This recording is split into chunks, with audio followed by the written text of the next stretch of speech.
पीसांगन पंचायत समिति की ग्राम पंचायत केसरपुरा के सरपंच शक्ति सिंह रावत का आज जन्मदिन है।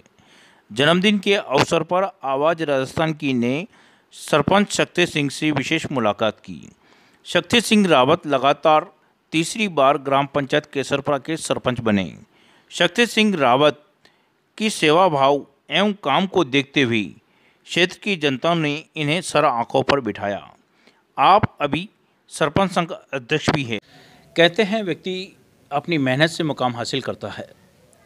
मेहनत के साथ साथ सेवा भी देखी जाती है कि व्यक्ति राजनीति में किस प्रकार से सेवा कर रहा है, किस प्रकार से लोगों के दिलों में अपनी जगह बना रहा है। यह चुनौती ग्रामीण क्षेत्र में और अधिक आती है। मेरे पास में पीसांगन पंचायत समिति क्षेत्र से सरपंच संघ के अध्यक्ष शक्ति सिंह रावत हैं। शक्ति सिंह जी, आपने वर्ष 2005 में चुनाव लड़ा था, तब आप सबसे कम उम्र के सरपंच थे पूरे प्रदेश में। किस प्रकार से आपने वहाँ कार्य किया और कैसे लोगों के दिलों में जगह बनाई? मैंने सर्वप्रथम 2005 में चुनाव लड़ा था। तब मेरे सामने काफ़ी कठिनाई समस्याएं थी, क्योंकि मेरा राजनीतिक परिवार कहीं से जुड़ा हुआ नहीं था, ना मेरे घर परिवार में कोई राजनीतिक संबंध थे। मैंने चुनाव जीतने के बाद मैंने ठानी कि मेरे ग्राम पंचायत के विकास कैसे हो और मैं ग्राम की जनता का कैसे मैं सहयोग कर सकूं। तो मैंने गांव की जनता का विकास के साथ में उनका सहयोग लेके उनके पद चिन्हों पे चलते हुए मैंने विकास की एक मुहिम खड़ी की, जिसका फल मुझे दोबारा नहीं तीसरी बार जनता ने सेवा का मौका दिया है।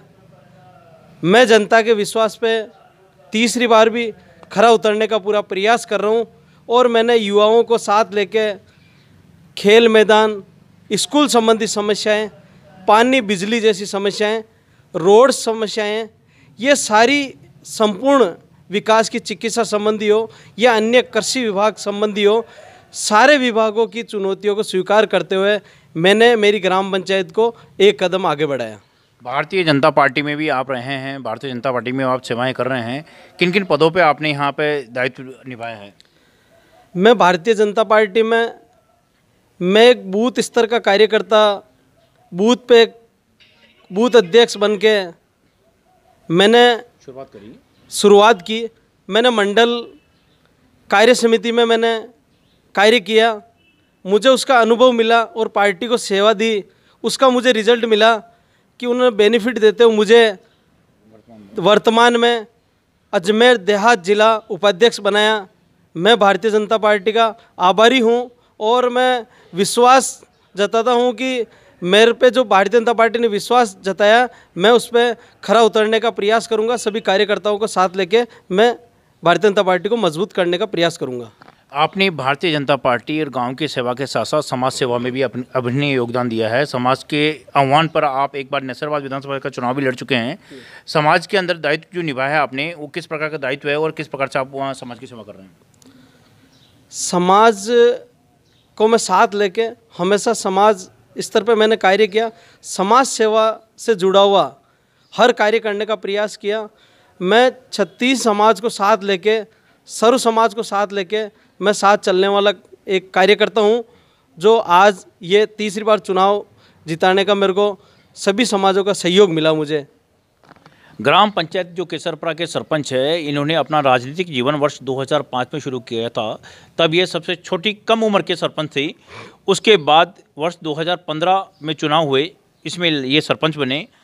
अब जब 2020 में चुनाव हुए सरपंच के, तो ये पुनः तीसरी बार सरपंच बने। शक्ति सिंह जी, आप मेरे को बताएं, जो ग्राम पंचायत में जो सरपंच हैं, इन सरपंचों को किस किस प्रकार की समस्या आती है? अभी सरकार ने ये कहा है कि ग्राम रोजगार सहायक का वेतन भी आप निजी आय से दें। ग्राम पंचायतों में निजी आय के क्या स्रोत हैं और ग्राम पंचायतों को किन किन चुनौतियों का सामना करना पड़ रहा अभी हाल ही में कोरोना 19 की महामारी बीमारी चल रही है। इसमें काफ़ी संघर्ष सरकार तत्पर है। हम गाँव स्तर पर हर सरपंच प्रयास कर रहे हैं कि इस बीमारी से बचा जाए। जिस प्रकार देश के प्रधानमंत्री जी ने आह्वान किया कि 2 गज की दूरी बना के रखें, मुंह पे मास्क लगाएं और इसको एक चुनौतीपूर्ण परु के रूप में इसको हमें करना है, क्योंकि ये बीमारी दिन प्रतिदिन बढ़ती जा रही है। तो हमें इसको चुनौती के रूप में हमें इसे स्वीकार करना है। सरपंचों की समस्याओं को लेकर बताएं, सरपंचों को भी क्या क्या समस्या आ रही है? सरपंचों को भी समस्या आ रही है। जिस प्रकार विकास कार्य में, अभी निर्माण कार्य में, कच्चे कार्य, नए सरपंच जो भी बने हैं उनको प्रस्ताव जिला परिषद तक भिजवाने के लिए काफ़ी समस्याएं आ रही है। उस विषय को लेकर मैं जिलाधीश महोदय जी से मिला था, उसमें पक्के कार्य भी स्वीकृत नहीं हो रहे थे, तो मैंने निवेदन किया था। तो ये काफ़ी समस्याएं आ रही है सरपंचों को। तो इसके लिए सरकार जिस प्रकार बार एसएफसी टीएफसी का जो फंड नहीं डाल रहे हैं, कई जैसे सहायकों का हम भुगतान, बिजली पानी का भुगतान हम नहीं कर पा रहे हैं, जैसे निजी आय को लेके, तो 50% ऐसी ग्राम पंचायत है जिसकी निजी आय है, बाकी निजी आय सभी ग्राम पंचायतों में नहीं है। मैं सरकार से निवेदन करना चाहता हूं कि हमें सहायकों के लिए बजट दे अलग से, जो हम इनका भुगतान कर सकें। ग्राम पंचायत सहायकों, इनके लिए बजट आपकी मांग कर रहे हैं, अच्छी बात है। ग्राम पंचायतों में महात्मा गांधी नरेगा योजना भी शुरू हो चुकी है। नरेगा योजना को लेकर श्रमिकों के सामने अभी क्या मुख्य समस्या है? गर्मी भी बहुत तेज पड़ने लग गई है। अभी बहुत ज़्यादा गर्मी है।